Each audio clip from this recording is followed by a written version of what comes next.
Hey everyone, just before we jump into the actual show, a classic thing happened where we kind of shot the CatPick Fridays episode, and then few hours later, the news dropped that NAMM 2022 is getting moved to June of 2022. And we actually addressed the NAMM show quite a lot in the show, so it just made sense to do this kind of I don't know, this is a prelude or a trailer for the upcoming show. I don't know, something like that.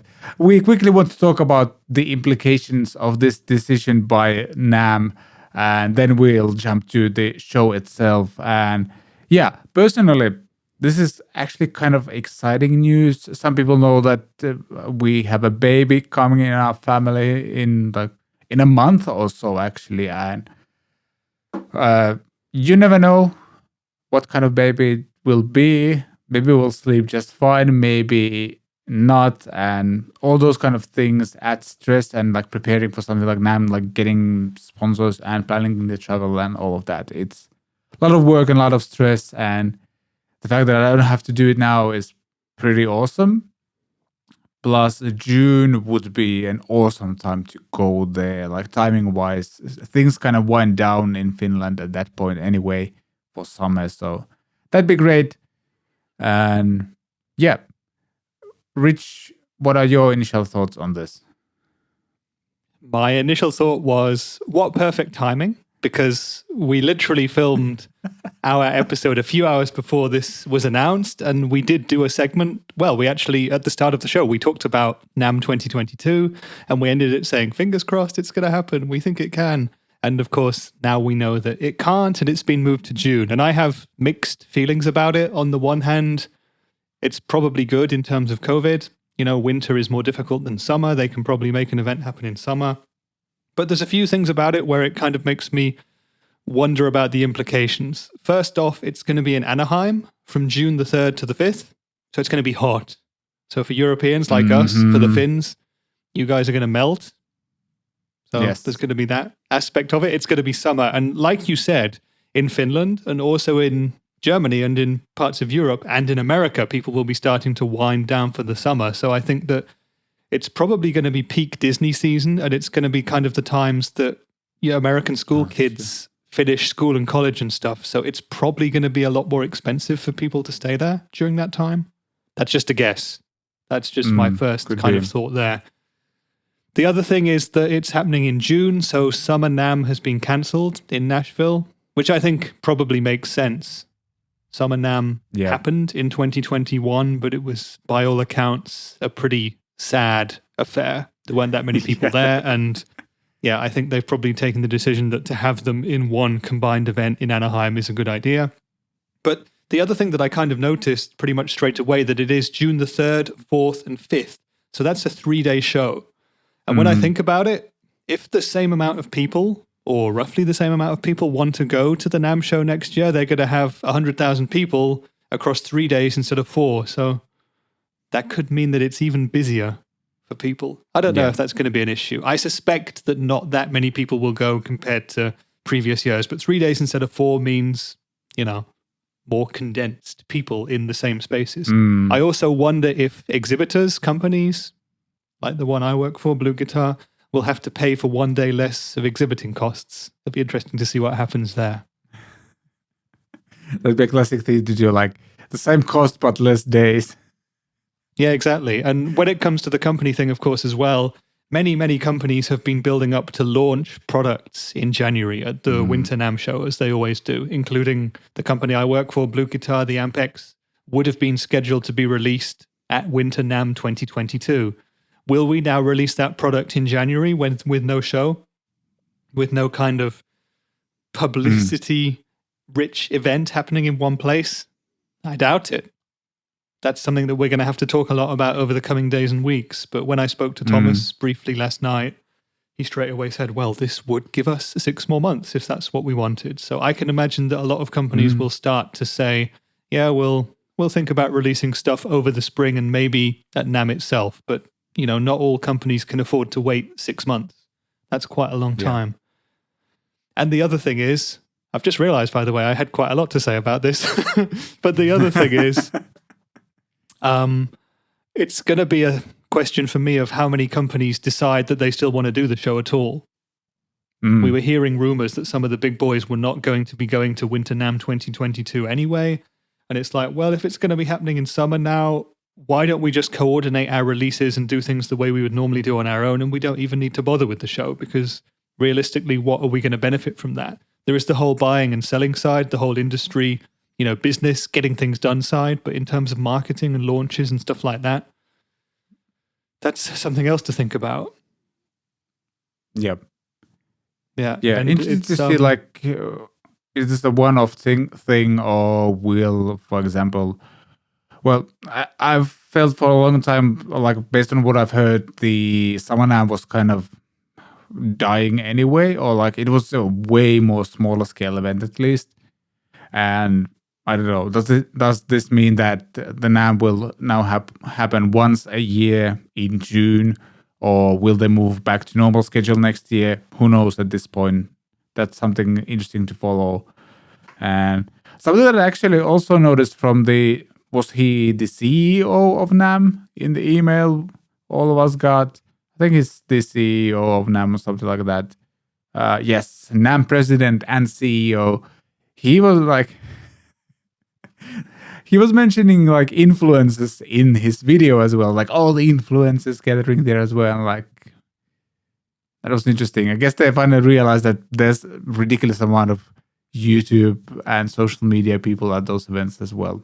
That was kind of fun. Yeah, if you go to namm.org, anybody watching this, you can see the statement from NAMM, and you can see some quotes from people from companies in the business. We should leave a link to that in the description, Vlad. But yeah, there's a really interesting part of the quote that Joe Lamond, the NAMM president and CEO, mentioned. He says,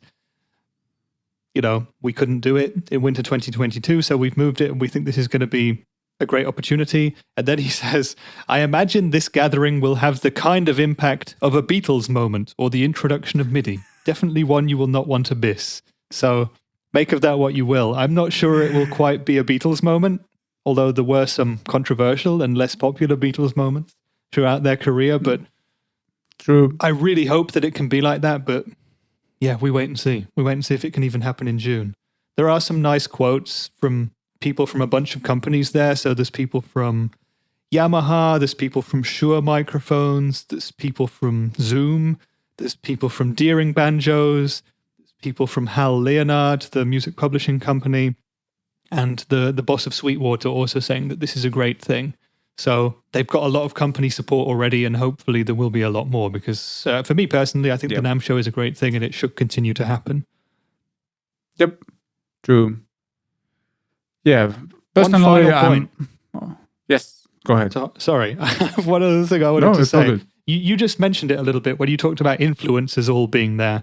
The other big aspect of NAMM is musical performances and artists from the industry. Yeah. And June is going to coincide with festival season and outdoor gig season. So if there's any artists next year who have tours and are playing outdoor stuff and doing summer, festivals, Warped Tour, doing the festival circuit, they probably won't be able to go to this show because they'll be out doing business. True.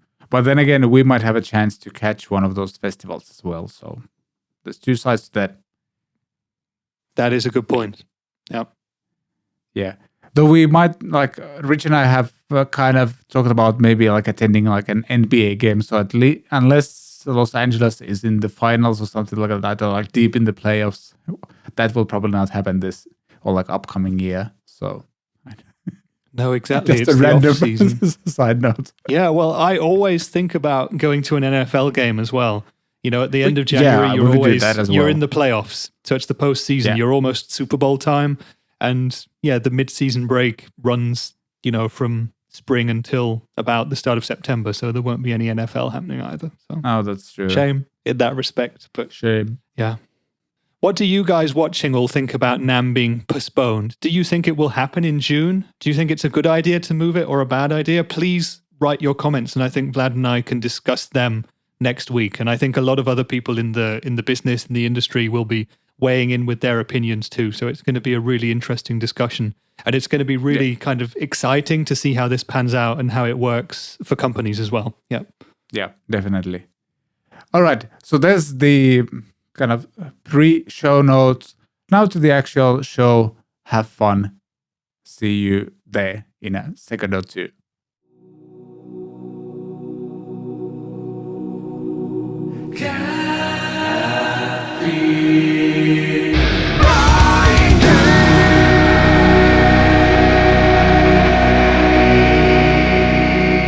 Well, hello there, Vlad here. Welcome to CatPick Fridays, episode 28. Had to cheat right away because I never remember the episode numbers, but it's 28. Once again, I'm joined by Mr. Richard Morgan. Hello. Hello, Vlad. Hello, podcast. It's a great day to be alive. So you're doing that? No. You misheard. Yes. It's the wind screaming hello, podcast. Yeah, it's just a bit What's of delay up? from last week, I think. Not much. Yeah. I mean, I'm working quite hard at the moment. It's always a busy time for the industry. You know, we're thinking about the NAMM show quite a lot. It's like, can it happen? Will it happen? As we've previously discussed. And can we get our new product range ready in time? Always the crucial question. Man, yeah, I get it. Like, as someone who's also like thinking about going to NAMM, and it's something we've discussed offline. Very, very difficult to figure out what's going on. Like, for example, in Finland, COVID situation is like going pretty well, and I think we start like really opening up like in October or so. So that's super exciting. But being in Finland versus traveling overseas and spending 10, 11 hours on a plane with other people, it's a bit different than just going to your like grocery store or visiting friends. So, man, I want to go, but tough decisions. Yeah, the flight is kind of a scary prospect. So it's kind of the flight and also the physically getting into the USA at the moment, because I don't believe that anyone can just go to America right now. You have to be there for a certain business-based reason. You know, it has to be I see. in some ways beneficial to the USA to have you there right now. So that could be tricky too. Interesting. It's like, tourists aren't really able to go there right now. And it's going to be a case of, can we go there? And will it be a case of, the NAMM show counts as business, which is important enough to let us enter that country? I guess we'll find out. I mean, we'll also have to see how things go, you know, as winter hits, as it gets colder, as more people get sick, maybe, possibly.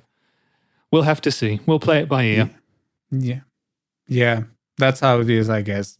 I just remember that I need to renew my passport because that was an issue in 2020 already. Possibly also something you should do. Yeah. Yeah, definitely. It doesn't take long here, so that's good.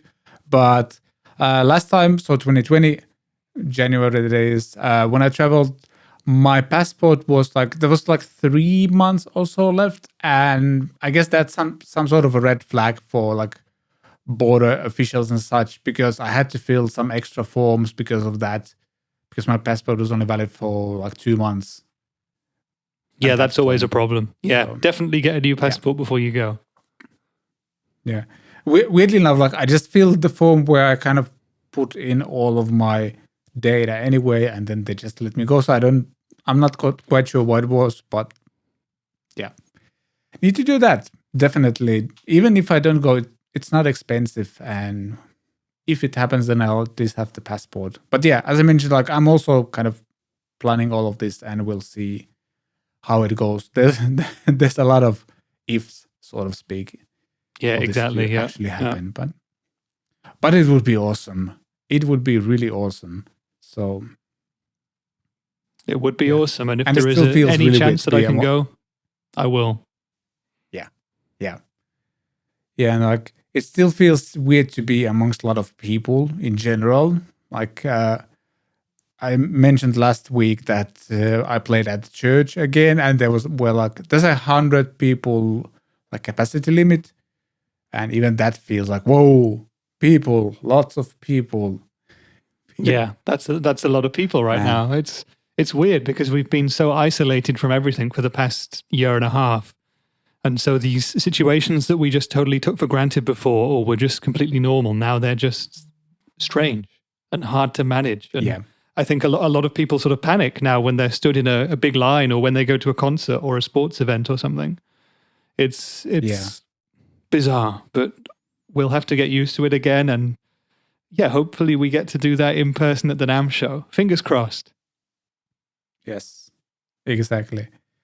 And before I forget, thank you so much for watching, listening, subscribing, liking, commenting, asking the questions. For example, last week was great because we got like an amazing comment on one of our previous episodes, and we got more information and more experience about a product that we mentioned a couple of weeks earlier. So that was great. Like, keep asking the questions, keep commenting the comments, and who knows, you might end up on the show as well. I'm actually maybe working on a system where you could for example, email us, which would give some people like the extra anonymity they might want to have to ask a question. So yeah, I might be working on that, and I'll come back to you on this hopefully next week.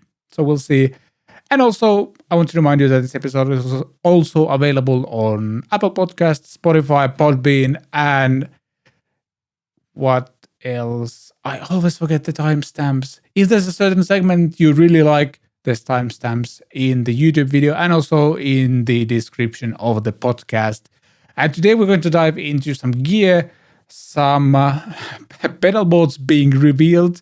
I would put a question mark on revealed, but and we are also bringing in a new segment called Albums of Our Lives, which are a bit more personal touch.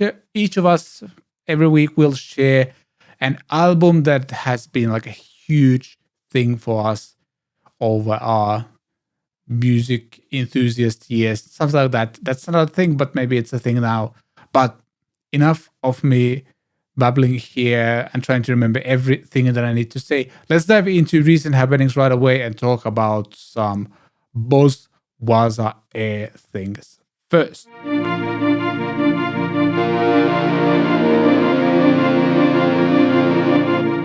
Yes, as I mentioned, Boss has just released, a few days ago, they released these Boss Waza Air Bass headphones / amp things. If you don't know what Boss Waza Air is, it's basically headphones that are using this kind of 3D audio modeling, what's it called? So like, for example, you can kind of place a virtual amp in a room, and when you turn your head, like it still feels like it's like at a corner of your room, for example. And unfortunately, neither of us has yet to try these, but the concept looks really cool, and I've heard from a lot of people that that thing is pretty damn amazing, but also pricey. I'm going to quickly scroll and try to remember the price. Yes, it's $479 at Thomann. That's quite a lot. But then again, this might be the ultimate practice tool for anyone who's living like in an apartment or just don't want to bother the rest of the family or anything like that. So this is really cool. Yeah. Certainly a lot of money, isn't it? 479 euros. It would have to be the ultimate practice solution for people to pay that kind of money, I think. Yeah, they call it 3D spatial audio, don't they? The special kind of spatial effect that they have. And it's kind of like, imagine that you've got an amp in front of you, you set it up, you start playing, and then you turn your head away, and it's as if the amp stays in the same physical location even though you move. So it's a really cool concept, and it's very difficult to work out what these products are actually like without playing them in person. I've seen a bunch of different videos, and I've heard people explain how cool the effect is, but also how it can be a little bit sort of gimmicky, but also just that these headphones sound great and they give you a great kind of response and feel compared to some other modeling solutions that are out there. So in that sense, these sound really cool, but yeah, as always, a couple of questions. The price, why is it £120 or euros more expensive than the guitar version? That's an interesting question. Oh, that's true. That feels unfair, if you will. But yeah, it's like you're being penalized for being a bass player. I know. We should support bass players. Yeah, maybe it's something to do with they had to design extra special different low-end frequencies for these headphones, which required more Could be. technology in the headphones themselves. I don't know, but it just seems a bit odd. Yeah, that's the thing. It's also like this feels one of those products that I kind of think a lot of people don't buy these by looking at them on a website, but when you try these, I think that's when a lot of like the buying decision will happen. Because Yeah, I agree. $479, I can get a lot of stuff for that money. Even for me, this is the kind of product that you see at the airport when you go through security and they have those weird electronic shops that offer strange gadgets like remote control cars or like weird charging devices that you can use on the plane. And this could be the perfect thing for that. Should there be a bass player who's traveling with their bass on board, which you should, of course, you should never check the instrument in if you can help it. And if they might want to consider, for example, getting a second seat and practicing a bit of bass with these headphones, that would be probably an amazing experience. I'm pretty sure there's actually videos out there of people using the Waza headphones for guitar on a plane. That rings some kind of bell in my head, so that must be something which is out there. And if it's not, someone needs to do it. So go for it if you've got a pair of Waza headphones. Yeah, I'm just trying to figure out whether it's like my dream scenario to be able to do that, or like whether it's like my worst nightmare where somebody like next to me sits and like jams for the whole like 10 hours we're flying to LA. Yeah, that would be a nightmare. I have mixed feelings about that, especially because like on half of the long flights I've had, like the headphone jack for like watching movies doesn't work properly. So like, yeah, you either like have to like just settle for like watching something on your phone you've kind of downloaded there earlier, or you have to listen to someone jamming on the same damn riff all the time for the next 10 hours or so. I don't know. Or you do what old school people like me do and take a book. Yeah, that's true. Yeah, I just suck at reading as like any moving, like car, bus, train, and all that. Like even subtle movements kind of cause me nauseating feelings, something like that. Yeah.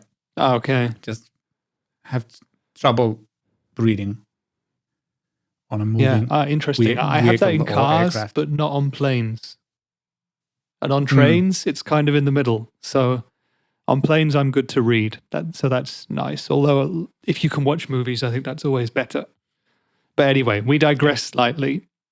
Don't do that bass thing. Just do it for a crazy viral video, maybe. Make that on a plane and don't annoy everybody else who's trying to rest or do some work on the flight or whatever. Leave them be. But yeah, back to the Waza Air Bass headphones. I would love to try these, but I think also that it's like a case of these coming out in COVID will make them very difficult to test as well. How do you test headphones in a pandemic? That's true, by the way. Didn't think of that angle, but yeah. I kind of don't want to try this out with everyone else. I do have one more question about them too. If you scroll down to the bottom of the page that you're looking at, Vlad, you can see the product price there, 479 euros. And you can also see that you can buy a little case or bag for them separately for another 29 euros. You would think for that much money for the headphones themselves that they could throw that cheapy bag in as part of the parcel, wouldn't you? Yeah, definitely. I mean, if they're selling it for 29, it would cost them nothing.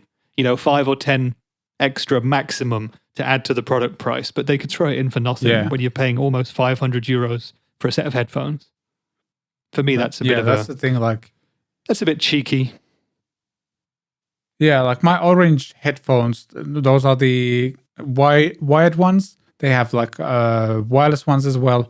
They cost like 79 euros and they come with like spare different kind of cables you can use, like one's longer, one's shorter, and you can use it with like one has like a microphone as well, and it comes like that kind of like case as well. Sorry, I'm sneezing. I'm not ill, I promise. Yeah, well, I don't think I can catch it over the internet. I hope we're not there yet. No, hopefully not. Imagine that though, Yeah. if you could catch it through the powers of the internet, that would suck. That would suck a lot. But yeah, like it feels very pricey. Like as I mentioned, I've heard great things about the guitar versions of these. And again, what did you say? They're like almost €100 cheaper than the bass ones.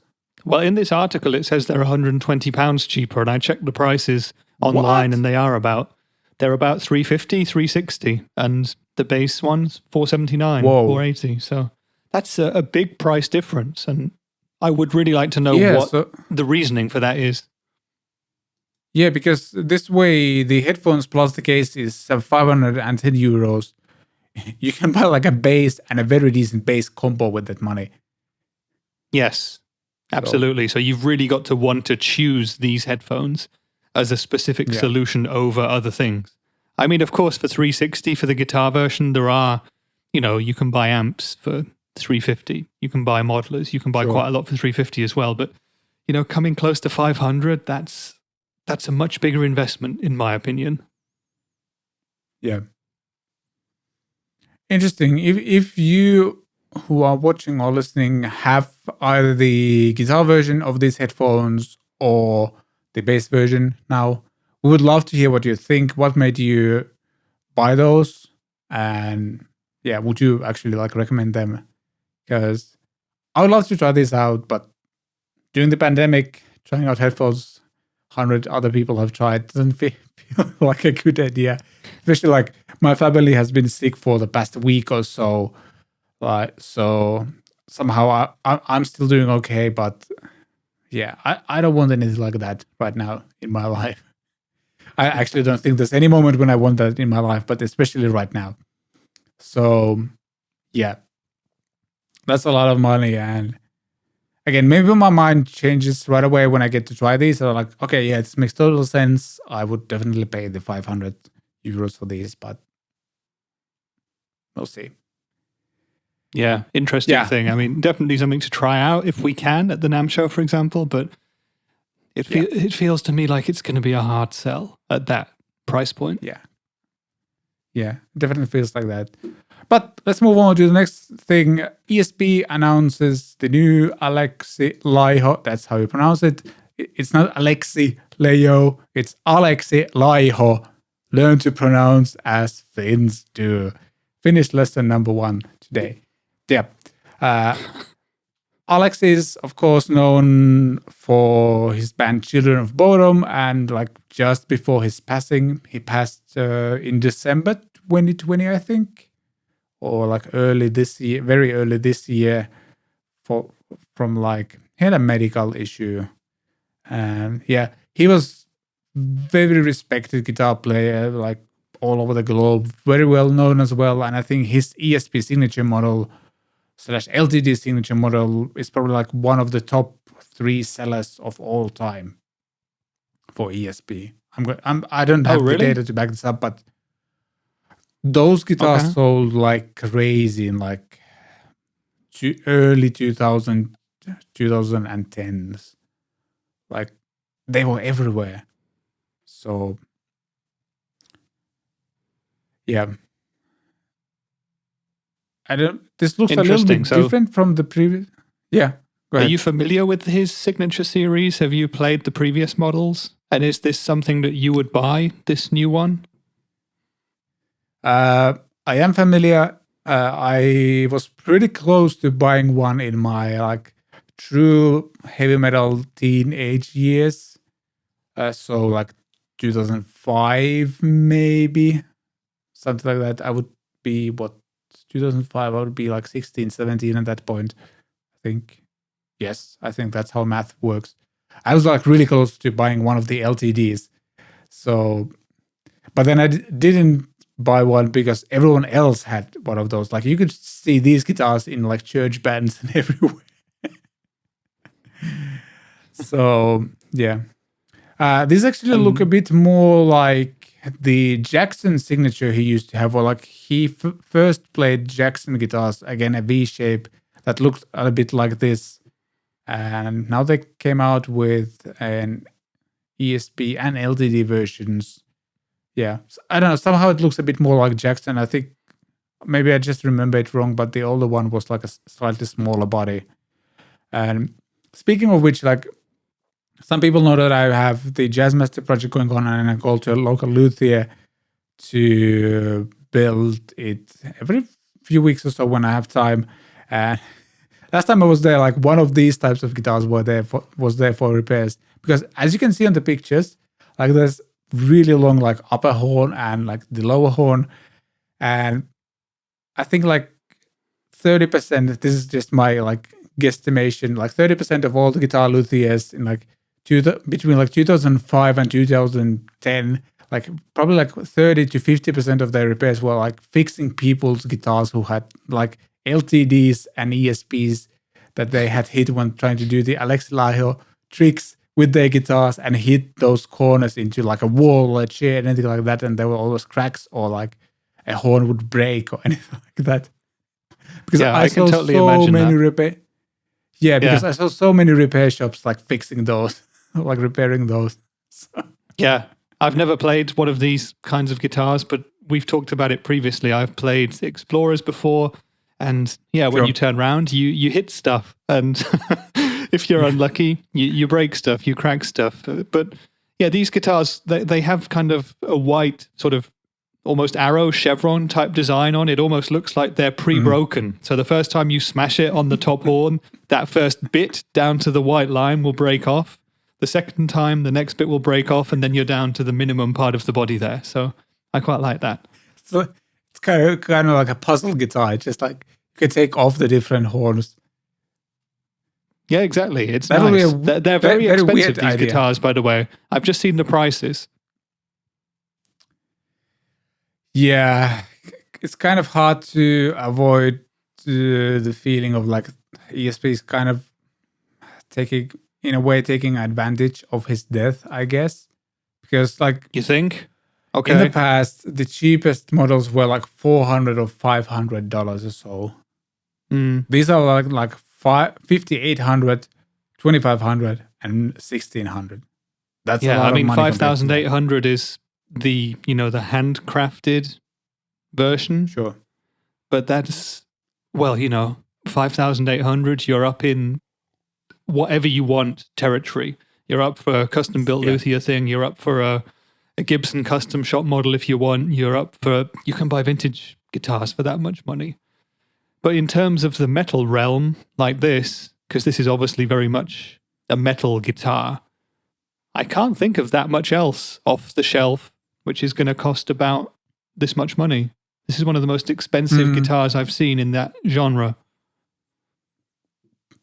And I think for this money, you could get like a custom shop Jackson as well, or like a local luthier would build you one of these as well for that money easily, and you can customize everything on it. Obviously, it won't be like an Alexi Laiho signature, but still, I don't know. ESP seems to know their audience though, so I'm guessing there's a market for these, and like, I bet this will sell. Especially because this will probably be like, depends on what kind of deal they have with the Alexi Laiho estate, I guess, at this point. Like, this might be the last one of his signature model, or maybe not. Not sure. They're still selling Dimebag Darrell guitars as well, so hard to tell. Yeah. But yeah, I don't know. This just makes me sad. Like, I wasn't a huge Children of Bodom fan, or his new band whose name I forgot the name, but yeah, he had a new band as well going on. Like, he was in a metal genre, he was one of the few like unique guitar players, both like composition wise and also like the way he played and the kind of riffs he created and stuff like that. And it was really cool to have like that kind of guitar icon coming from Finland and being respected by like just everyone. So, yeah, exactly. He was one of the true icons of that niche, that genre. Yeah. And yeah, I mean, it says in the article that we're looking at that he was working with the company on these guitars before his death. But yeah, now they're out. 9 months later, and people are going to have to stump up a pretty hefty amount of cash to get one, unless they go for one of the more mass-produced versions. But it's going to be really interesting to follow this, and we hope that ESP Ltd can do kind of justice to his legacy with these guitars and not do anything kind of exploitative of the fact that he's no longer with us. Yep. Definitely. All right, moving on to something else. Foo Fighters Pedalboards revealed, I guess. It's one of these slightly clickbaity articles. But yeah, basically Foo Fighters. Hey, at least it's not a list. The top 3 Foo Fighters pedalboards of all time by Music Radar. That's the way they possibly could have done it. Don't give them ideas. They might be listening. I take that back. But yeah, Chris Shiflett, so one of the guitar players from the band, has shared some details or like just pictures of touring pedalboards, and see if I can make the pictures bigger. So the first one is his own pedalboard, and this is quite something. Everyone watching the show on YouTube, you can see the photo. This is a pretty big pedalboard, I'm gonna say. And also there's like this kind of funky looking switching system for all of his pedals. Seems like it's custom made switches, everything. Custom made MIDI switches, yeah. Because this is a big board. Hey, yeah. I just noticed, is there a Klon on this pedal? The one on the right? There is. That is a Klon KTR right there. Ha. So there you go. Interesting. That's the secret to Foo Fighters tone. Yeah, this is a hell of a board. I'm just trying to count the number of pedals. So we've got a POG, Octava up on the top left. There's 2.5 rows of pedals. You've got the POG, and then next to it is the JHS Muffaletta. So that's all different kinds of big muff in one pedal. Then we've got an MXR. What is that MXR? Flanger? MXR flanger, which I'm unfamiliar with. I'm guessing the next one is the MXR phaser because it looks like the Van Halen design. We've got a Holy Grail EHX Echo. Then we've got a tiny little box which is actually housing a lamp for the pedalboard, a pedalboard lamp. So it's actually not a pedal. I was just about to say. Then we've got the JHS VCR, which was the Ryan Adams signature pedal, which was removed after Ryan Adams was involved in some controversy a couple of years ago. That pedal still exists, but was renamed, and the branding with Ryan Adams was removed. There's a Klon KTR. By the way, I have to quickly.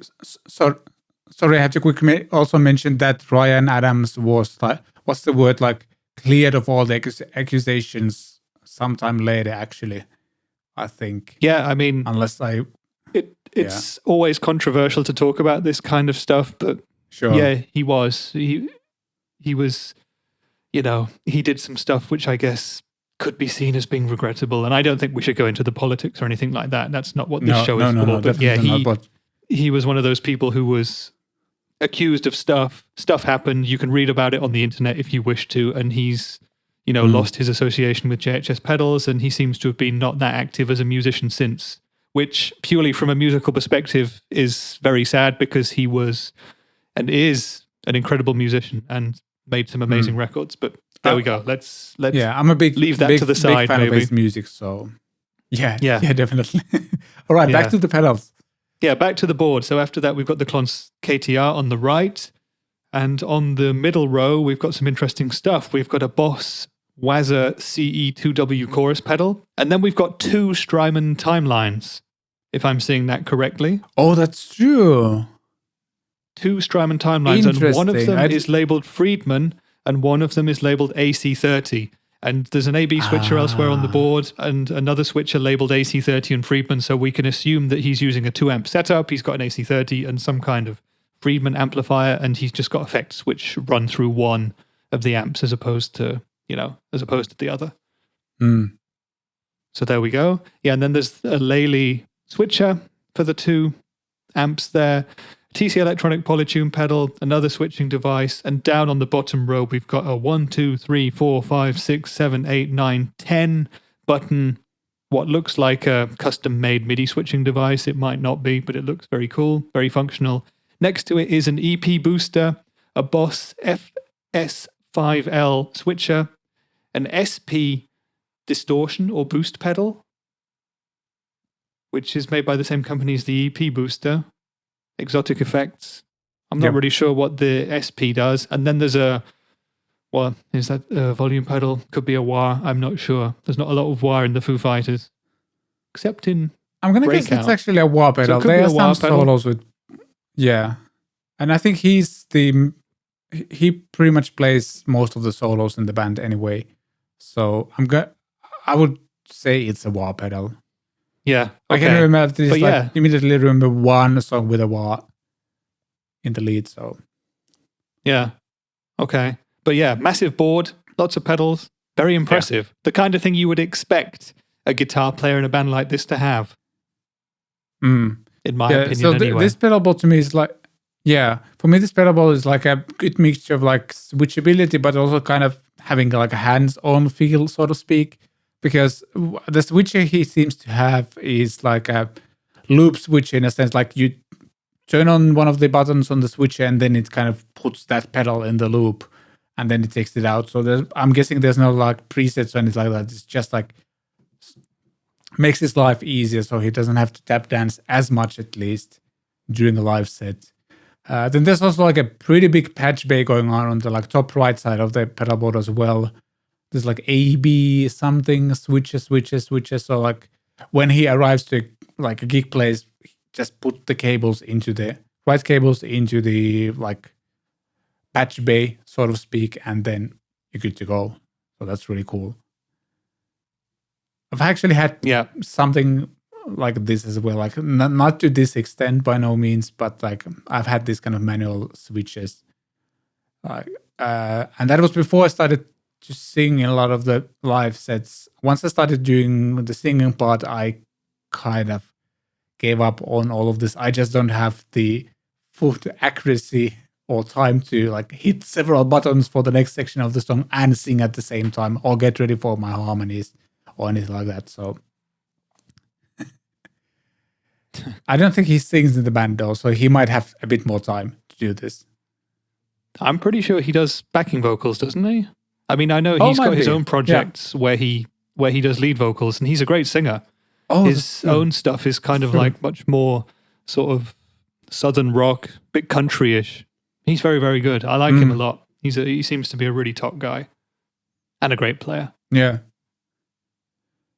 From this pedal board, I wouldn't mind getting any of these pedals. Like I can approve all of them.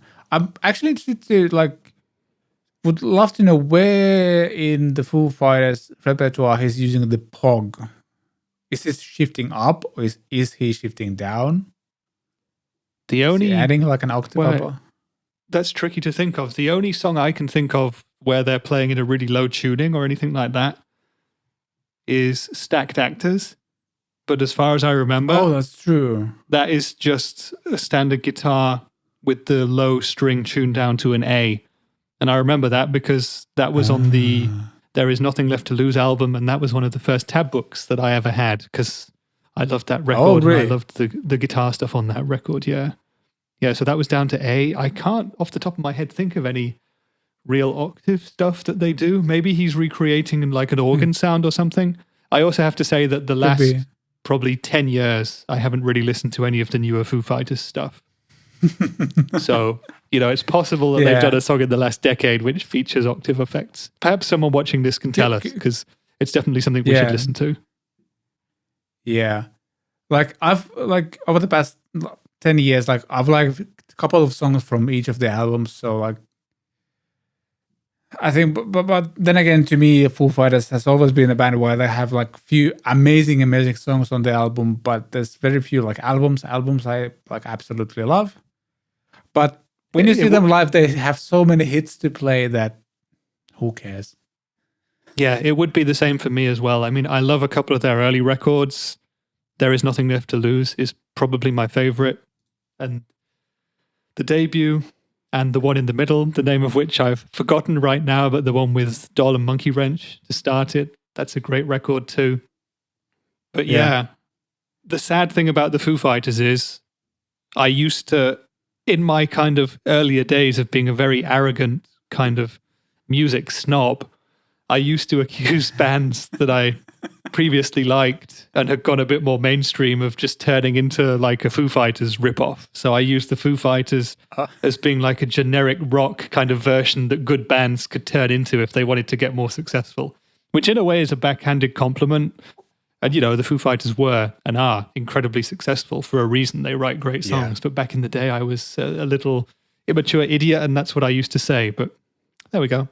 Just going back into the article, by the way, I can tell you that wah pedal is indeed a wah pedal, and it's by Exotic Effects. It's the XW1. Oh, there and you he's go. using the SP compressor and the EP booster, which is his favorite boost pedal. Ah, that's what the compressor... Yeah.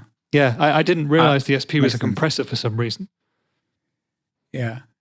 I just quickly browsed through the rest of the article and realized like this was the high point of the pedal boards out of the three, because if we move on to Dave Grohl's pedal board with this blurry picture we have over here, it's not exactly as fancy as the one we just saw. There's like a Boss TU2 or TU3 MXR.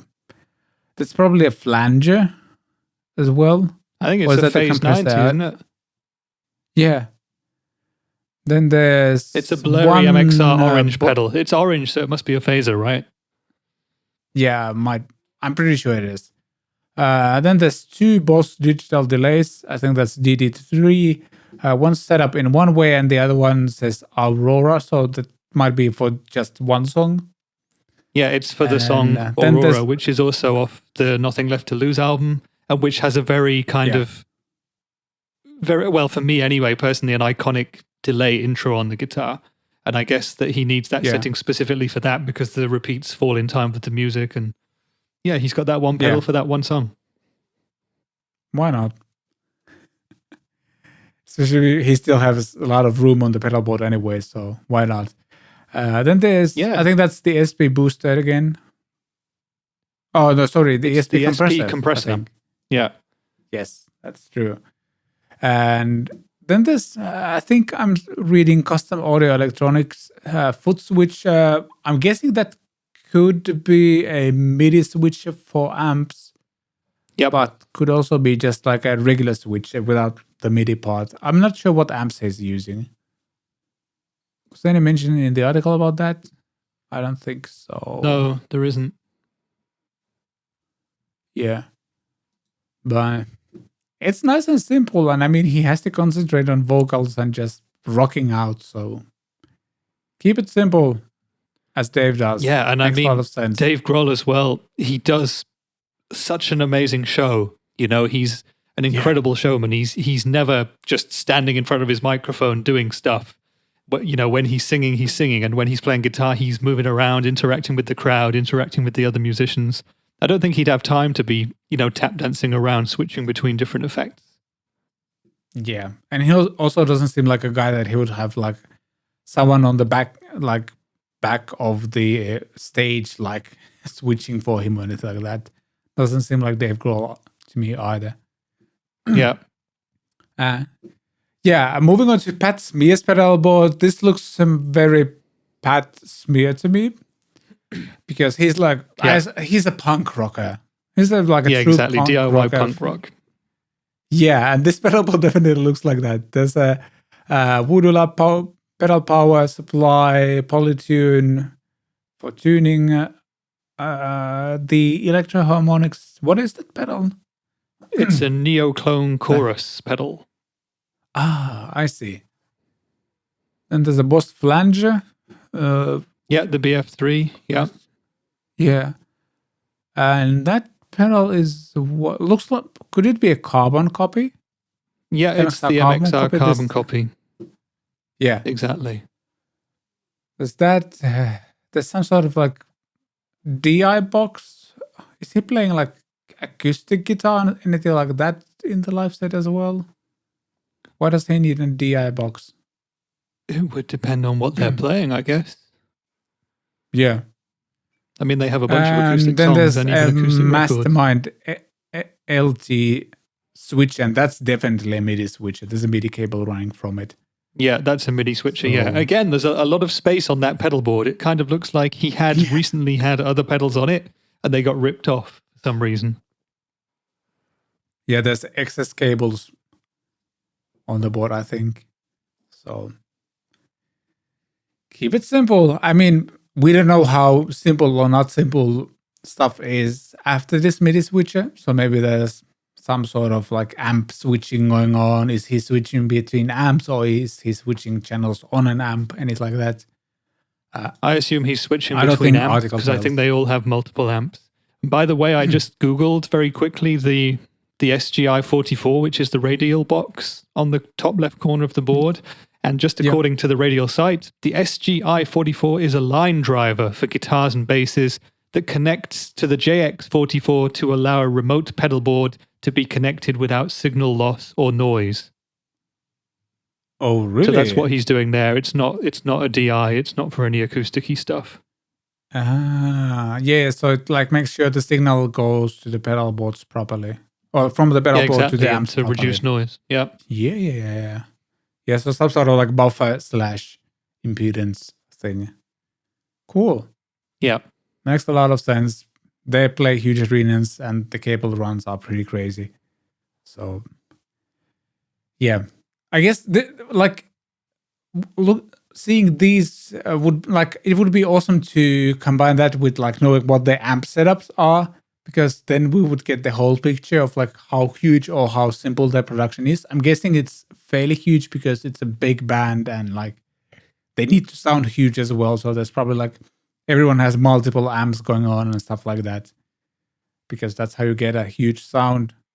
But yeah, exactly. I mean, start with 3 guitar players, and a lot of the time they're playing without lead stuff going on. There might be a rhythm guitar being doubled by 2 guys, or playing different variations or fingerings thereof, and like an octave chords lead thing going on, but they create an absolute wall of sound. Yeah, they're a great live band to see. It's been many years since I've seen them play live, but they were amazing. I saw them in I'm gonna say 2014 or 15. Could have been 16. Somewhere in that vicinity. Don't quite remember, but I loved it. But the act before them was Biffy Clyro, who are ridiculously good musicians. One of the bands who I accused of turning into the Foo Fighters light when they signed their major deal after their 3rd record and started making tracks that sounded like the Foo Fighters. Yeah. One of my favorite bands of all time previously, Biffy Clyro. So they were supporting. But in 2014, they would have already been doing their more kind of, I hate to say it, generic rock stuff. Without the weird time signatures, without the proggy composition. Yeah. Yeah. Well, I think I jumped that, like I joined the fan club way later. Like I didn't know the early punk years and anything like that. And actually like kind of ignored them when they like heavily played on the Finnish radio as well. I think I just found them like a few years ago. So, yeah. But basically what I was trying to say is like, they are so incredibly tight as a band. The songs are pretty fast tempo, even the newer stuff, most of the time. And like seeing that and then immediately transitioning to Foo Fighters. Foo Fighters felt like an old grandpa band at that point, because it would go with the mid-tempo songs, dun, da, dun, da, dun, before like all of the super fast and way more technical stuff that Biffy Clyro presented. I kind of almost swapped the 2 bands around, but obviously Foo Fighters was the main act on that festival. So yeah, I still enjoyed it a lot. It was awesome to see them at least once. And also like Michael Monroe, who's like a Finnish rock legend who's been featured on Guns N' Roses albums and a bunch of other stuff. Like he joined the stage for a long time during their live set, and that was so cool. Mm-hmm. So that was awesome. Yeah. I want to see the amps now and the guitars. We need the full rundown. This is not enough. We need more. I feel when we see like we're being withheld from information that we would really want to see, because definitely this vital doesn't paint information.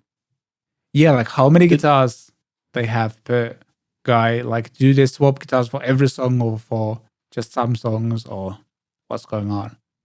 Yeah, it's funny, but there have been rig rundowns and similar articles with the Foo Fighters, but I don't think there's one which is up to date for 2021 or anything like that. And if you go back to 2019, Chris Shiflett's board, for example, was totally different, and he was using different amps. So we need to know what they're doing now. In terms of guitars, it would also be really interesting because Dave Grohl, of course, he's pretty much a Gibson man. He has his signature DG 335s, which I absolutely love. I think they're fantastic. Yeah. But they're pretty much out of reach of the normal player because they're very limited. He played or plays Explorers as well.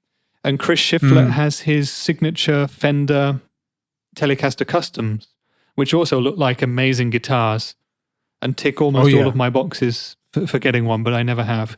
And I know that Pat Smear plays Framus a lot. I believe he might have had a signature Framus, but I'm not sure. Maybe you know? Yeah. But I don't remember seeing him on the Framus artist roster, but I'm not too well familiar with that either, so I might be wrong. But yeah, I think Chris also, like, he kind of mixes it up. He has his signature Fender, but I think I've seen him playing Les Pauls and 335s as well. And Pat also has all of these interesting guitars. Like, I think he plays a baritone quite a lot in the band as well. I got it wrong, by the way. It wasn't Framus, it was Hagstrom. I knew it was something like that. So apologies to Hagstrom. Yeah, they definitely kind of look similar. Like the similarities, at least, like when it comes to the design. So yeah, exactly. But as you were saying, yeah, he does often play a baritone guitar, doesn't he? That's how they get the huge sound. Yeah, exactly. Very cool band. But yeah. Bit generic. Yeah. But very cool. Oh, come on. No, that's just a joke. Are they generic because they kind great. of created that genre? Like, are they generic because of that? That's also the question. Like, yeah, you could say that in a sense they are generic because they conform to this one genre, but you're right in that they did almost create that kind of music themselves. They were one of the innovators for this kind of modern stadium rock sound. So, yeah, all credit to them. I think they're great. What would be amazing would be if you could somehow have them play a concert for you and pick your own greatest hits set, because they've got so many great songs. And I think if you went to a gig of theirs, you'd probably be disappointed that they didn't play 3, 4, or 5 of the ones you really wanted to hear, because they have so many massive hits. Yeah, exactly. And that's the thing. Like, there's a few songs here and there on their albums. I don't think they play those live that much, but I would love to hear them live. That would be just so cool. Yeah. So yeah, totally agree. Let's jump to the next thing. Bill Finnegan, who's the designer of Klon Centaur, has taunted a possible live stream. Or actually, that happened, and this is where I let you take over. You watched the stream, right? I didn't watch the live stream. I caught up with it actually this morning before we're filming today, which is Wednesday.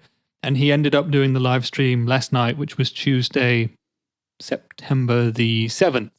He had originally scheduled it for the 3rd of September, my birthday.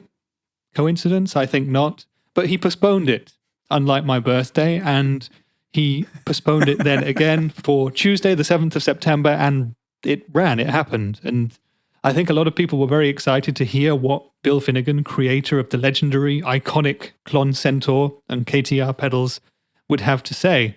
And as we've seen just from the previous thing that we did with the Foo Fighters, bands as big as the Foo Fighters feature this guy's overdrive pedals on their pedal boards. So he's one of the godfathers of modern day overdrive. And I think when we talk about the most legendary types that there are, the Klon Centaur is always up there. And everybody who is everybody has made a clone or an homage to that pedal. So we know how good they are in that sense. But anyway, so Bill Finnegan has been making these pedals since the early 90s. He now, or in recent years, has been building the Klon KTR, which is a smaller, more pedalboard friendly version of the pedal. And they do that thing, that Klon sound, which many guitarists know and love, which is anything from a thick, pushed, clean sort of a tone through to pretty mid-range, almost high-gain crunch. And they thicken up and fatten up a signal, and the original Klons had a buffered bypass circuit. The KTR, you can choose between true or buffered bypass, and people just said that it gives some kind of magic sprinkle of tone to your sound. So anyway, that's the Klon Centaur pedal, and he did a live stream, and that was kind of special because Bill Finnegan has never really been seen that much in public in recent years. He's not a public person in any way. He's very private, and he didn't show his face in this live stream or anything. So he had a friend of his who was playing guitar for him during it, but he didn't show his own face. And because of all this, people were kind of thinking, what's he going to announce? What's he going to say? What's the cool thing going to be? And there was one kind of announcement, but the rest of the live stream in a way was a little bit of a, I'm not going to say a letdown, but it was just a little bit it was very normal comparing to what our expectations probably were. So it's a 35-minute live stream, and the first 10 minutes, it just says the stream is going to start. Then it starts, and you hear him talking, explaining a few different things, and you don't see his face, so it's a bit weird. Just a close-up of some of his pedals on like a dirty concrete floor. And he makes a couple of comments about a few different things. For example, I don't know, about how, for example, Josh Scott from JHS was trying to sell the 002 serial number Klon for $500,000, which was obviously a joke, but it doesn't seem like Bill Finnegan thought it was a joke. And then he lightly criticizes people who do pedal demos and put everything at 12 o'clock because of the tolerances of pots. You know, pots have a 10% tolerance or whatever, so 12 o'clock on this one might not be 12 o'clock on this one, so he has a bit of a word about that. He also then talks about people preferring true bypass pedals over buffered bypass and the other way around, and now talks about how lots of people seem to prefer buffered bypass, and he says that the Klon is almost always better on buffered bypass mode. It's even written on the KTR pedal, by the way. And then he goes into some sound examples with the three pedals. So he's got one of his original Klon Centaurs and he's got two Klon KTRs, and it sounds interesting. The guy playing guitar plays some kind of garage rock and roll sort of stuff, and it sounds good, and he tweaks the pedals to get them all to sound pretty much the same. And then finally, after about 27 minutes, he comes to his announcement, which is that he's finally run out of the NOS diodes that he uses to build his Klon KTR pedals. So he originally bought stocks of these NOS diodes back in the 90s, and finally he's running out. So what he's going to have to do now is change the clipping diodes in the new Klon KTRs. Bombshell, right? What a huge thing. And then he goes on to say that, well, he had two Klon KTRs on the board in front of us that we've been hearing, and they sounded exactly the same, of course. And one of them has the old clipping diodes and one of them has the new clipping diodes. So there you are. That was the announcement. So I've probably just spoiled the live stream for anybody who was thinking of watching it, but watch it anyway and hear the sounds because it's quite interesting, and it's very cool to learn a few useful tidbits of information from this, legendary, iconic figure of the guitar pedal scene. And yeah, like I said, it was a little bit less spectacular than I expected it to be, but an interesting watch nonetheless. And if you fancy watching it this weekend, for example, go do it. If you like Klons, he's the guy to listen to. Yeah. Yeah, the whole mystery around Klon pedals and stuff like that, combined with this, I guess, like Mr. Bill Finnegan being quite elusive as well. It's a great marketing strategy, even if he's not doing that on purpose, I guess. Like, very few things in like music or business are as mysterious as the whole Klon Centaur thing, and like, I think naming it as a centaur is also a good adds to the mystique, because like this mythical creature combined with this legendary pedal that some people say is complete joke, and a lot of people say it's pure magic and nobody else can replicate it. And yeah, it's, I don't know if this marketing is done on purpose, it's absolutely brilliant. I'm not 100% certain because I don't know Bill Finnegan or anyone involved with his company, Klon LLC, but I'm 99% sure that none of it was done on purpose. It's all done through, rumor, first word of mouth, and now online and the internet and forums and stuff like that. And he's just, in some ways, the beneficiary of it because he's the original guy, but also now, of course, he will be losing lots of money to all the other companies who mercilessly clone his pedal and sell it for a lot less money. So It's a tricky one. There was another kind of semi-amusing part of the live stream where he talked about the person. He doesn't name the person, but the person who is selling the 002 serial number Klon Centaur for $500,000. And he tells the story about how actually 002 was the very first one built. He built a batch of 16 originally, and that was 002 to 017. So 2 to 16. Oh. And he made 16 at a time because that was all he could fit on the table space that he had at that time to build pedals. He physically didn't have more room. And he was very poor at the time, so he knew he would have to sell them all to pay the bills. But he also knew that he would want to keep 001, so he made that a little bit afterwards. And that's the one that he now has. And the funny thing is that he was kind of criticizing the massive prices that these pedals sell for and that 002 was being offered at. But then a few minutes later, he opens a box and he has 001 in it. And then he says, and this is the original one and I would never sell it. I have no reason to sell it or anything like that. But hey, if anyone wants to come with me with a massive offer, I've got some expensive house repairs that need doing. So email me and we'll sort something out. And I was like, okay, great. Nice one. So if anyone has a spare $500,000, call Bill Finnegan and buy Klon Centaur 001 so he can fix his house. Yeah. I also feel like he kind of increased the price of the one Josh has now because it's kind of the first one in the sense, like the one that went out to the market. Kind of feels like that. So like, because it was the first one built as well, like he built 001 after.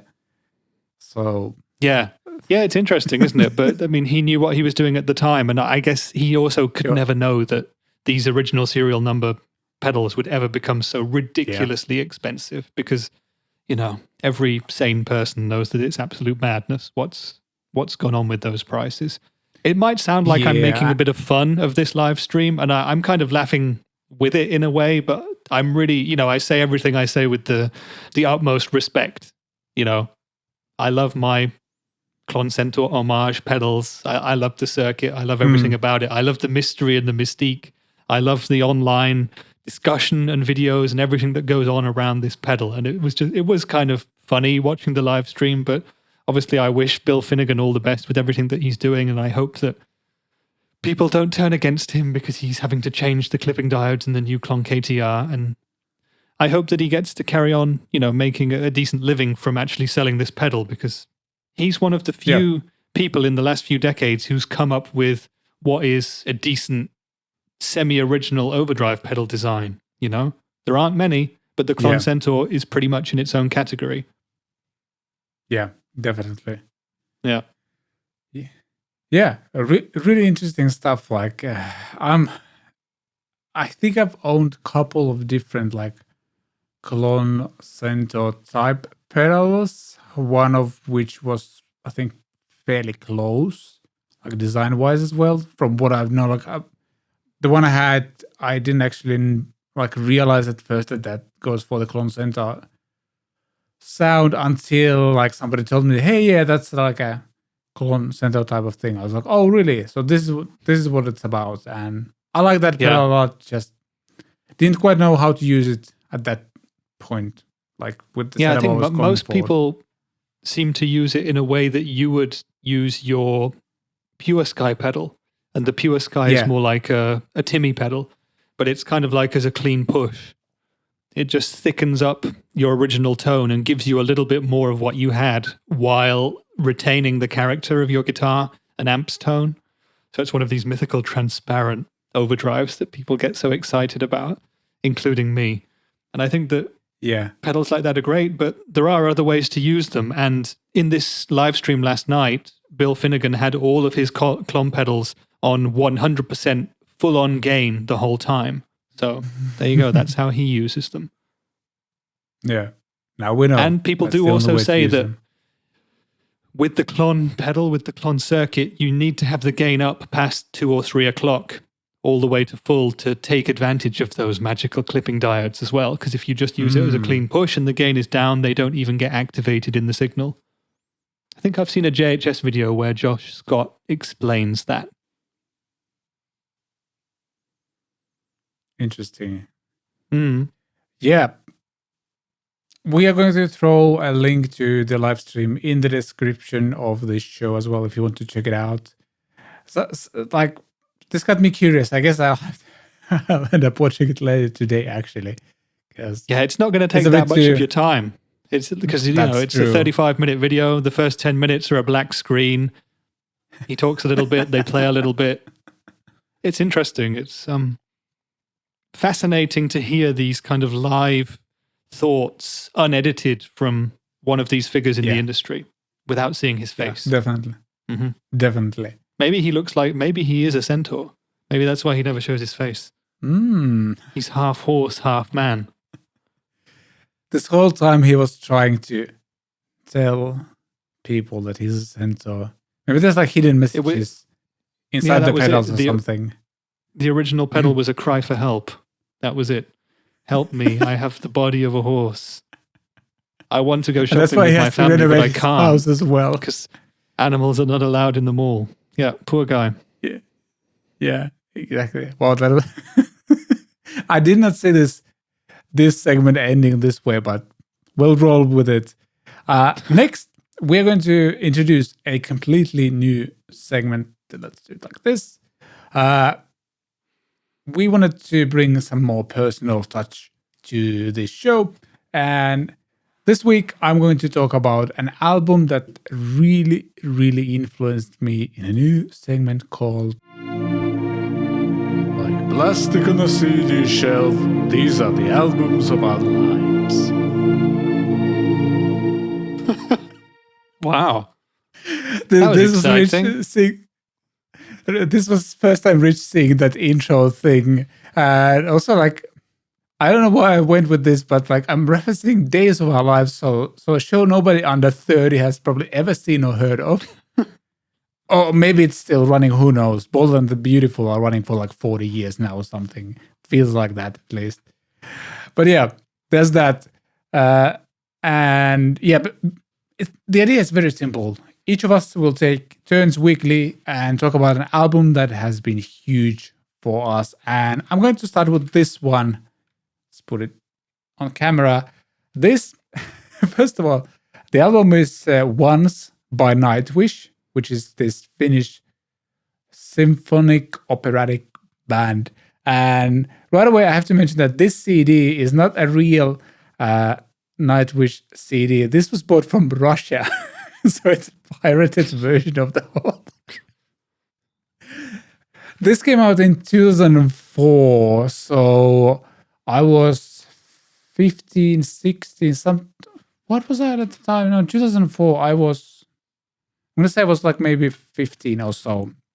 So I didn't have the money. Like we did our like annual trip to Russia with my family, and being the poor kid I was, this is the only one I could afford. It doesn't have like any proper booklets inside and it's like that. And there is like a CD cover going on, at least here. Or like, it's not like it doesn't say like CD RW and it's like that, but it's still like a very Russian thing to have.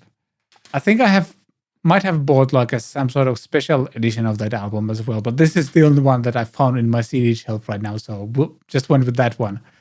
But this album was such a huge thing for me. It's like still one of my favorite albums. By the way, this album was released in June 2004. And yeah, for those who don't know Nightwish, it's that band. I want to say, kind of created the whole heavy metal symphonic thing with like an classically trained singer, because this singer at the time, Tarja Turunen, was like an opera singer.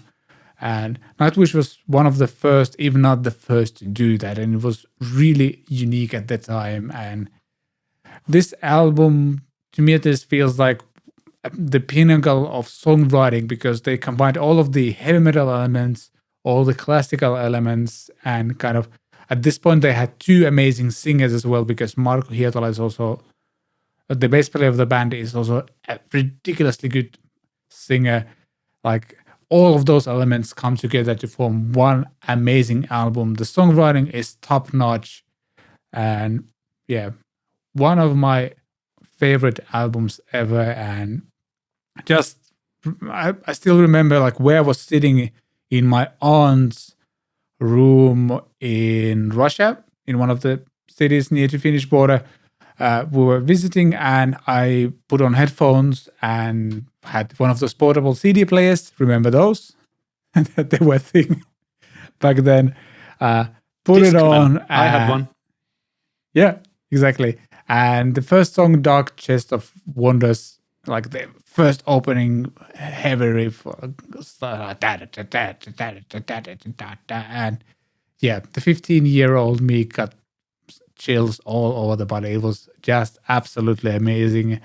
And unlike a lot of the albums from my past that I listen to now, like this still holds. This is still so good, and I still can listen to the whole album.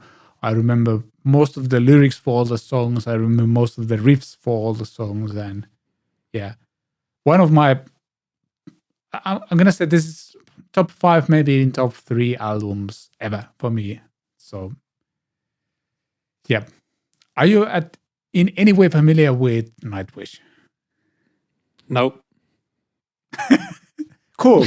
Yeah, I mean, I know of them. I've heard a few of their songs, some of the biggest hits, but sure. It was never really that much of a thing for me, because at the point in time when they were at their biggest, I was not that much into metal, and I was certainly not sure how to really kind of, I guess I didn't understand the way they merged the operatic elements with the metal, and it was just two things that at that moment I wouldn't listen to separately, so metal and opera, and put them together and it doesn't make something better, so I'd never bothered with them. So perhaps you could recommend where I could start with them. Is there a specific song on this album that you would recommend that I and everybody else listens to?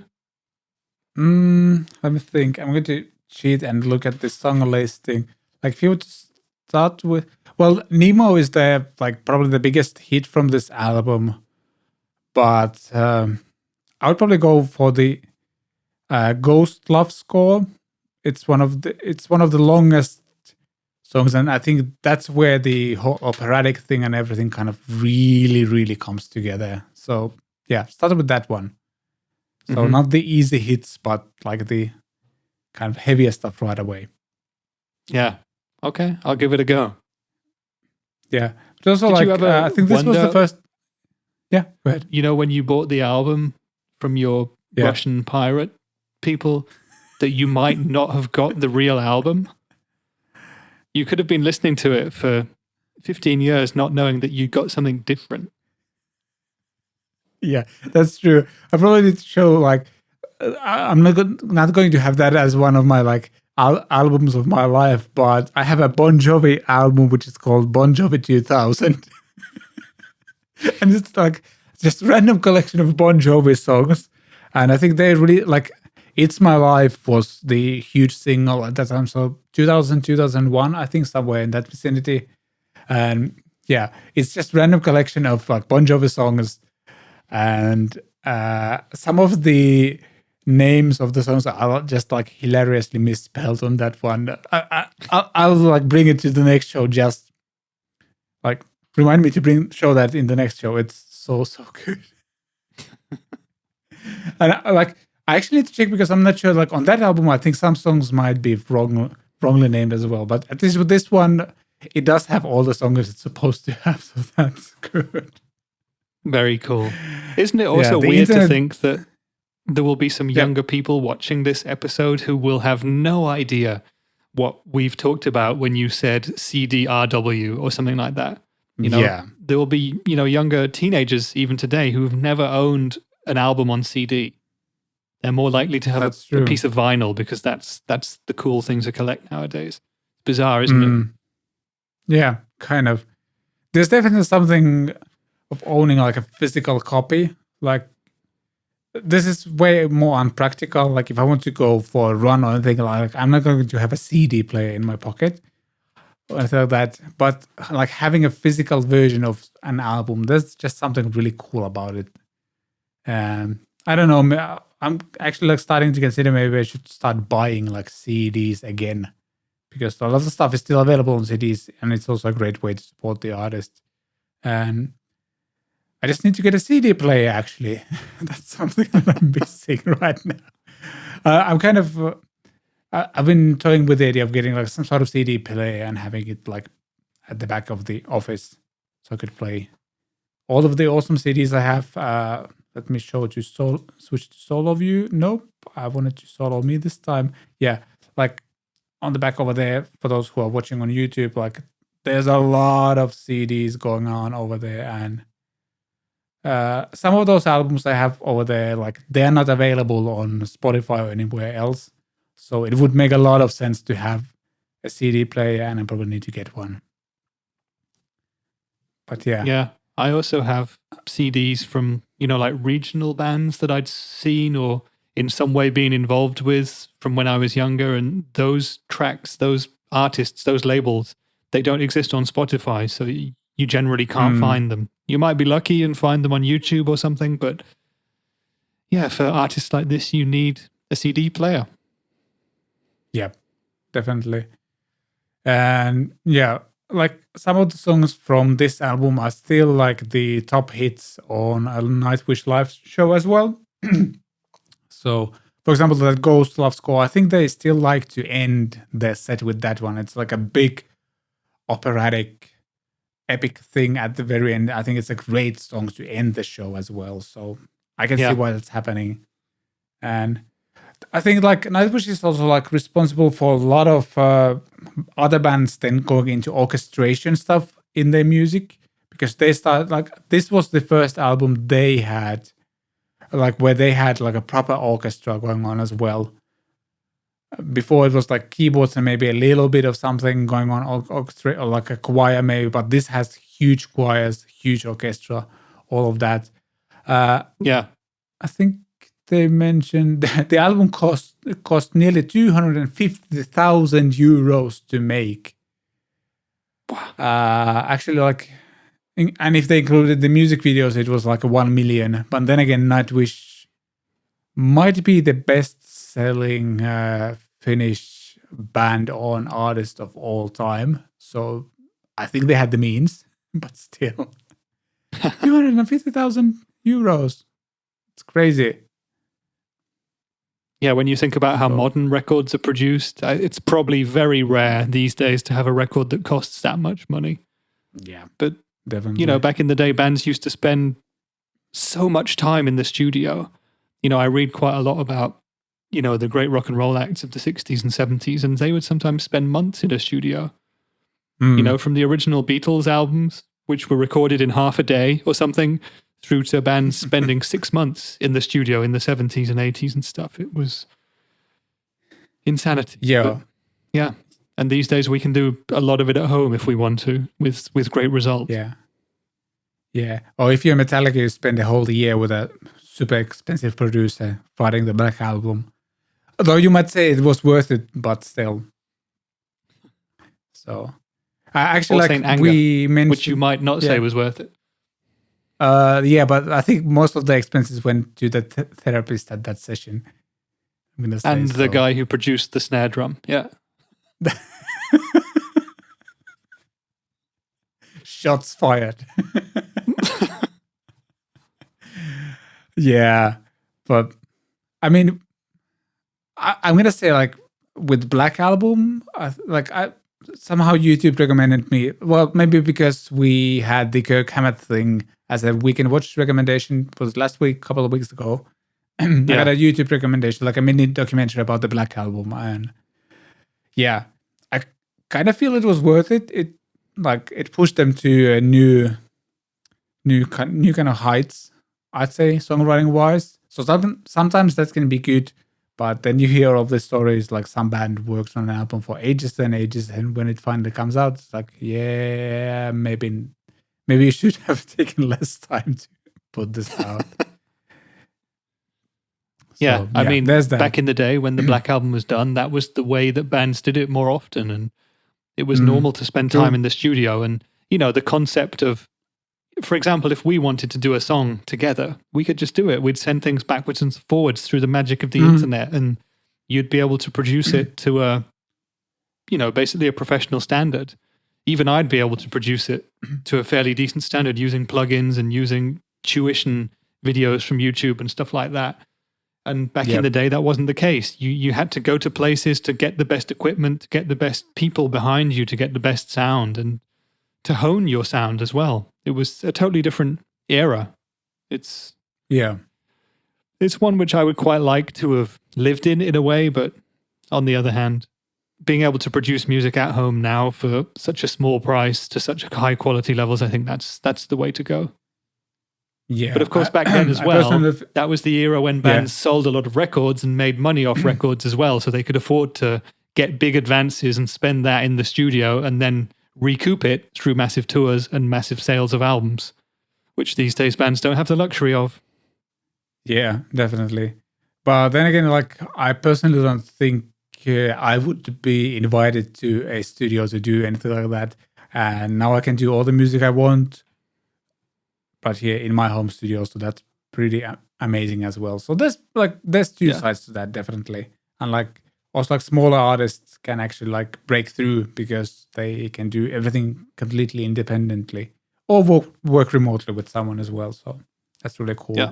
And for example, like there's a big music release, like personally for me, like a big music release coming which I was involved in. I think the release date is next month sometime. I don't remember exactly when it was, but like I was producing that EP, and like all of the vocals are tracked here in my studio, and a bunch of other stuff is tracked here in my studio. And yeah, I was one of the producers of that whole 6-song EP. And even like 5, 6, 7 years ago, that wouldn't have been possible to do it this way. We would have had to go to a studio and pay someone. Now we did it here, and then there was another guy who did parts of that in his studio as well, and it sounds really, really good, I want to say. But more on that later when it's out. And yeah, that was my album of lifetime. What was the albums of our life? That's the name of this segment. That's the one. Yeah, somebody is going to need a second cup of coffee a bit later today. But next thing we want to do is to dive into some of your questions and comments. And I again clicked the wrong button. One of these days. Questions and comments. All right, let's do it. Question number 1 comes from, oh shoot, it's too small. The text is too small to read.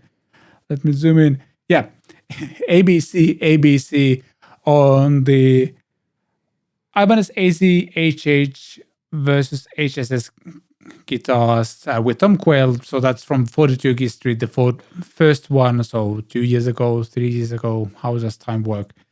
The comment is Tom Quayle is definitely cuter than Martin Miller. That's a hot take. I reckon ABC is Tom Quayle's secret second account. Oh, yeah, that's such a vague and anonymous nickname that could be him. Is this what Tom is doing in his spare time? Yep, that's what he's reduced to. He's going around random guitar videos of himself saying that he's definitely cuter than Martin Miller. And I don't know if that's true. I'm watching, I'm sorry. This is really funny though. I like the idea of doing that.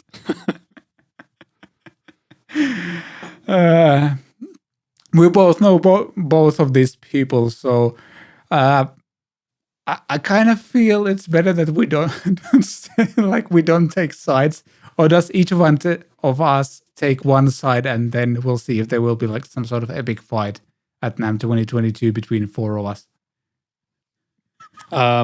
No, I don't wish to take sides. You can if you want, Yeah, but I can't choose. They're both like, handsome young men, both with excellent guitar skills.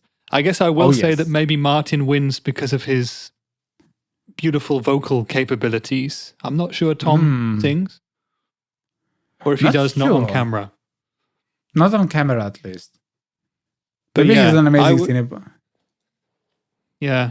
In terms of cuteness, I mean, if it's about conversation and the way of presenting a video, I would pick Tom Quayle because he's a great talker. I'm sure he's just great to him to have a beer with, to hang out on a romantic evening at a cafe or something. I don't know. I don't know where I'm going with this, to be honest. Yeah, I was just waiting where it's going to go next. But yeah, I have to agree. Like, if I'm going for a jam session, I'd probably pick Martin Miller because he can sing so many different styles. But yeah, also if you go with Martin Miller, you would actually be able to recognize what he's playing on the guitar because he plays in standard tuning. That's true. Whereas Tom Quayle plays in perfect fourths, right? He plays in a weird tuning, which is a cute concept in itself, but very difficult for everybody else. True. Yeah. But yeah, what I was trying to say was that like Tom's voice calms me down. So yes, I have to agree. Like if you're going out for a coffee or anything like that, like just hang out with friends and have a beer, like he's very pleasant to listen to. Not that Martin is in any way annoying or anything like that, but Tom has that, I guess, baritone, which is like kind of low and calming, and then there's the British accent as well. And like, yeah, exactly. I like that. All right, should we move on to the next one? By the way, did you answer that comment? What did you tell ABC? No, ABC? I haven't. No, wait, I think I did. I think the only thing that I replied was like, that's I don't know, something about like that's a controversial take, something like that. So yes, there's that. Leave your comments down below if you think Tom Quayle or Martin Miller is cuter. Yes, I don't think you can do polls anymore on YouTube, but if you could, that's the question we would ask next. All right, moving on to the next one. G-Man 44044. In what order do octave pedals fit in a pedal board or on a pedal board, I guess? What would you say? Where would you place your octave pedal? It would depend. But for me personally, I would stick it after all the drivey stuff and before all the time-based stuff. Or I would stick it even before the drive pedals. It depends. I mean, there's no right or wrong answer to that, is there? Because it really depends what you want to do with it. Where would you put yours? I was about to say, like, I think I actually replied to him and said that, or to this person, like, I would probably place it as the first thing on the board, just because that way, first of all, it will track better because you're not setting like overdriven signal into it. That's at least like a general rule. And also, like, I like the idea of distorting the octave sound as well with the drive pedals and such. So yeah. Actually, I have one kind of. I have the digital drop, and it's the first thing after my like input buffer switcher thing on the pedal board, and then it goes through all the drive pedals and such. Because that's so where it tracks the best. Yeah, I think in terms of the standard answer, we would say pretty much first. There are some fuzz pedals which like to go before everything else, but that's kind of a bit niche. And people always talk about things like compressors, should they go right at the front? Wah pedals, should it go before or after a wah pedal? But whenever someone asks me about effects pedal order, when it's not a totally standard thing, so it's like, delay or drive or whatever, although this even applies here, just experiment and see what you think sounds best. Yeah. Because there are different sounds that work for everybody. Yeah, definitely. And I think one of the things I replied was also that, like, you could get really, really cool, a bit more experimental sounds when you place the octave pedal after the drives, or maybe even after all the delays and everything like that. And then you would act like, because the video we're talking about was a mover octave pedal, and you could add both lower octaves and higher octaves on that. And you can run all of those simultaneously. And actually, I think when you ran both like lower octave and high octave, there's a little bit of latency between all the three. So the dry sound and the two octave things, you could create something really, really cool with that when you like put in delays there as well and stuff like that. Super cool, glitchy atmospheric effects. It's also a case of what this person, what's his name or her name? G-Man. I'm going to say it's him. Depends what sound they want to make. If you're just going for garage rock or something, stick it before a drive pedal, or maybe after, depending on what your fuzz is, and you're good. Yep. But that's our recommendation, and links to this video and like everything else in the show notes as well. Moving on to question number 3, which is from Neil Aspinall, again a long-time friend of the channel, and he's commenting on the could Telecaster replace all your other electric guitars video that was released recently. By the way, that's a video that kind of nearly broke me with the amount of work, tracking 6 songs with the telly, mixing all of that, editing all of that. But it's out now, so that's good. Anyway, he mentions that I came to Telecasters later in life, and I'm happy for it. I think tellies suffer the reputation of being associated traditionally with the CAW, so country and worship? Western, I don't know. I guess. Western, makes world.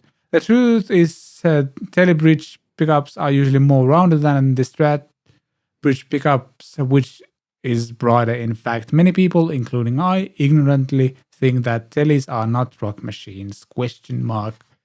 Yeah, that's kind of what I was trying to prove in that video. Like, tellies are incredibly versatile, and I was actually one of those people who used to hate tellies because I thought they looked ugly and you could only use them for country music. And oh boy, how my world has turned around since that time. And yeah. My favorite guitar is a telly for good reason. The telly can do everything. It is for me a guitar that I can play literally every style of music on it that I personally wish to play.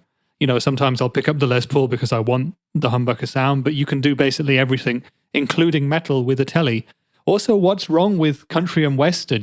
Some of the best guitarists out there today and from the 40s, 50s onwards have been Nashville players, have been country players. And, some of the biggest guitar heroes for me personally today are people like Brad Paisley, who are playing Telecaster type guitars and using all that country twang, and they're so good. Give me that over shred any day of the week.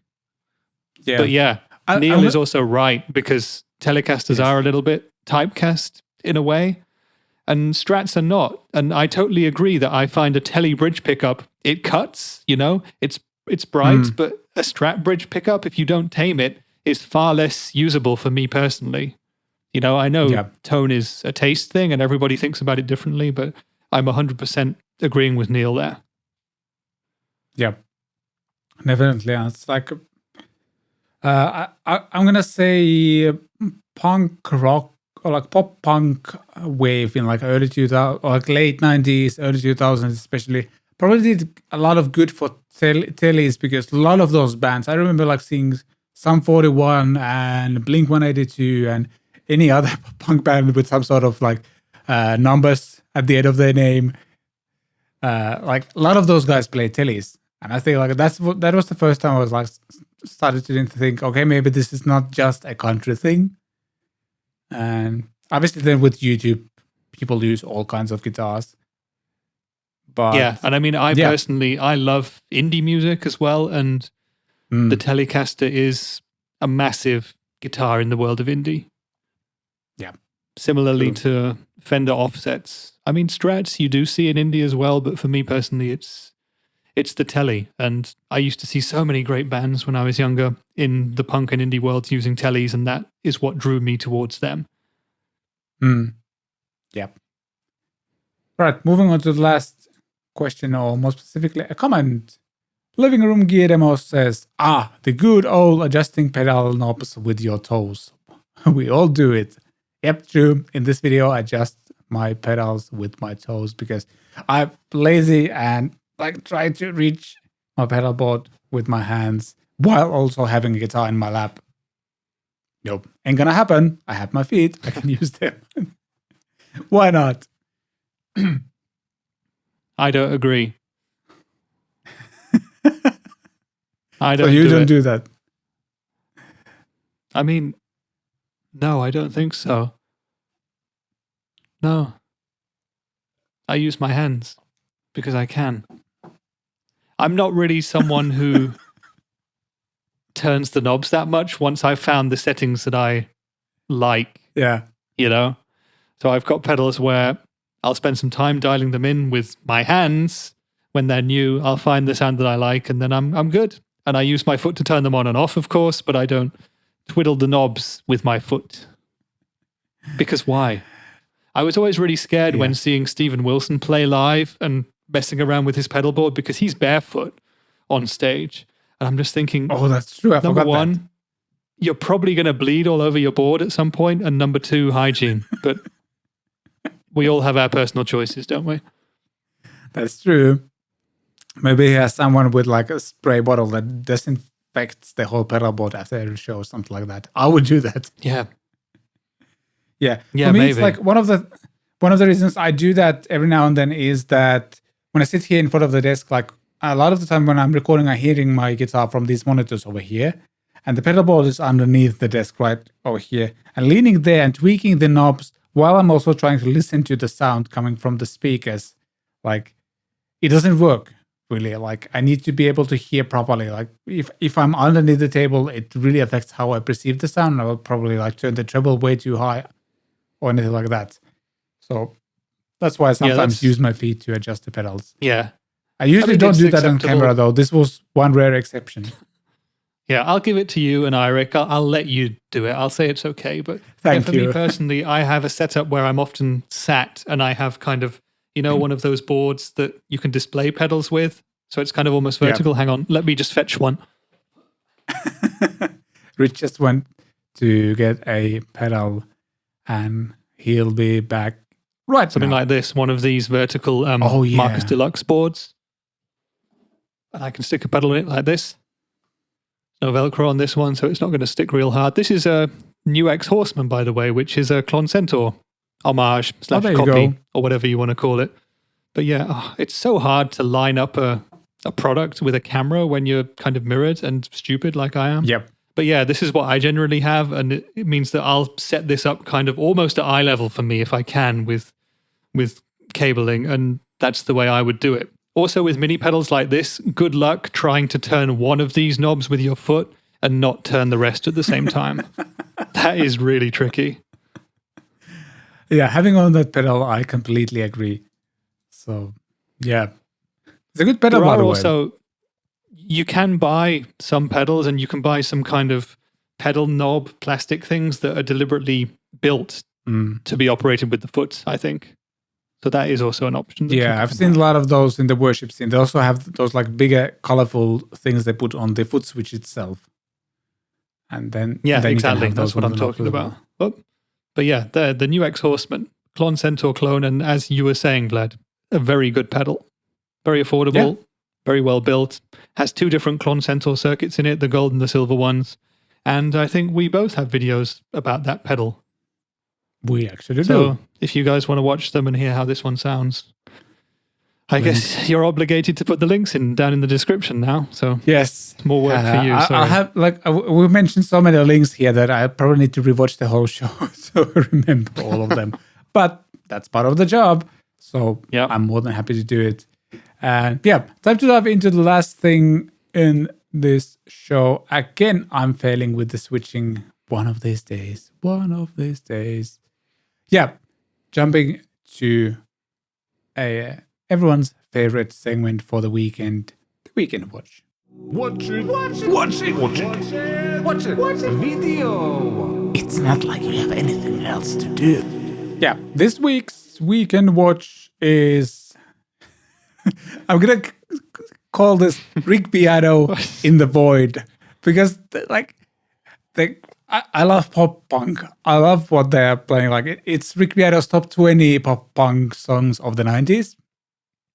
Love the content itself. Like I didn't actually know all of these songs, so this was also really cool. Probably need to like dive into this list a bit more in depth and create a playlist for myself or anything like that. But why are they in a white void somewhere? And it also doesn't look like green screen. It looks just like, I don't know. It's very weird. They're definitely in a white room. Yeah. Yeah. I mean, it sounds great. And also something to note, Rick is playing his signature Gibson here, which is apparently coming out very soon if it's not out already. Yeah, and it looks great and sounds great. All of the clips that they play sound fantastic. And Chip, the guy on the right there doing the singing, he's an amazing singer. I'd never heard of his band, Left Front Tire, but I'd seen American Pie 2 many years ago, so I guess I'd heard them before. But he does all these different singers, and he does some pretty good impressions of some of them as well. Really, really good. Yeah. So if you like punk or pop punk and want to discover some more bands, because, you know, if you were around in the 90s, you might not know many of these, definitely worth a watch. This was a really fun video. And you can also see that both the guys are having a lot of fun doing it. You know, when they do their little scripty bits and when they play, they're really enjoying themselves. I think punk and pop punk are really, really fun genres to play because they're so simple and you just get to bash it out with full-on energy and just give it everything. So, yeah, great video. Yeah, I've already watched it. I'll watch it again this weekend probably and go through Spotify and listen to some of these songs in full length because I didn't know them all either. I need to dive into a lot of those bands because somehow pop punk has become, I don't know, over the past year or so, I've started to like dive into all of the Spotify like pop punk playlists. But I don't enjoy playlists that much. I'd rather listen to either like top list of a band or just albums of those bands. So yeah, this is a great way to discover a bunch of those. Also something to note, Chip, what's his name, right? Chip, I think he has a Dullard. Is it Dullard? Is that a real name? I don't know. Chip. His name is Chip. Let's go with Dillard. Chip. Dullard means boring. Yeah. So yeah, Chip Dillard. Yeah. The other guy. He's playing he looks like he's playing a Mesa dual rectifier in this video. I'm gonna guess it's that one, and then some sort of Park 4x12 cabinet, and Rick is playing some sort of Marshall. I'd say probably JCM 800 maybe. Yeah, I think lots of pop punk bands played Mesas, didn't they? I mean, bands like Blink 182, who came in the 2000s, at least got more famous in the 2000s. They had that really saturated, really juicy sort of a palm muting sound, and I think a lot of that was down to the amplifier. Yeah, definitely. It's like dual rectifier is so associated with like a new metal sound, but it could do so much more as well, including like really cool pop punk sounds, because like the stuff they're playing here sounds really good. So yeah, it all sounds great. I mean, of course, you do have Rick Beato, who is a top producer, making it sound even better afterwards. But I reckon that they probably only had to play all of these songs once through, and the vocals and the guitar playing on both was spot on. Yeah, I would guess as well. But yeah, it's a fun watch, and we'll keep an eye out on the Rick Beato signature Gibsons. Maybe somebody will get one and post a review or anything like that, and we'll let you know. We'll keep an eye out on those. Well, I think it was a limited run as well, right? Do you know if it's actually released yet or if there is a release date? Because I would definitely love to at least try one if I can. They look fantastic, and they look like, for me personally, they have almost everything I would want from a Gibson guitar, price dependent. Yeah. I remember him saying in one video that it's about to come out soon, but that was, I think it was a few weeks ago, so it might be out. He doesn't really post a lot about that on his YouTube channel, but I think I saw something on Instagram Not sure. Need to check. Because, yeah, I have to agree. I would love to try one out. I don't know if any of these guitars will make it to Europe, let alone Finland. So we'll see. They surely will. And I think with Rick Beato, he has more than 2.5 million YouTube subscribers. I think if they make it in limited numbers, they're probably losing out on making quite a bit of money with those guitars. So for me, it would make total sense to make more of them. And hey, even if they don't make it to Europe, let's hope that we get to go to the NAMM show where it will be there for us to test out and give our own opinions on it there. That is true. Yeah. Again, links to the video in the show notes. And that wraps up CatPick Fridays episode 28. Had to cheat once again because I never remember the episode names. One of these days I also stop talking about the episode numbers, but today was not the day. Thank you, Rich, once again for joining me on this epic quest of podcasting. Thank you, Vlad. And yeah, links and notes and everything in the show notes. And yeah, if you want to support what we do, please consider hitting the like button, hitting the subscribe button, checking out Rich's channel, using the affiliate links, getting the songwriting course. And I want to say I covered all. If I didn't, then I didn't. You can find everything in the notes. Thank you so much for watching and listening, and also bye podcast. Bye podcast.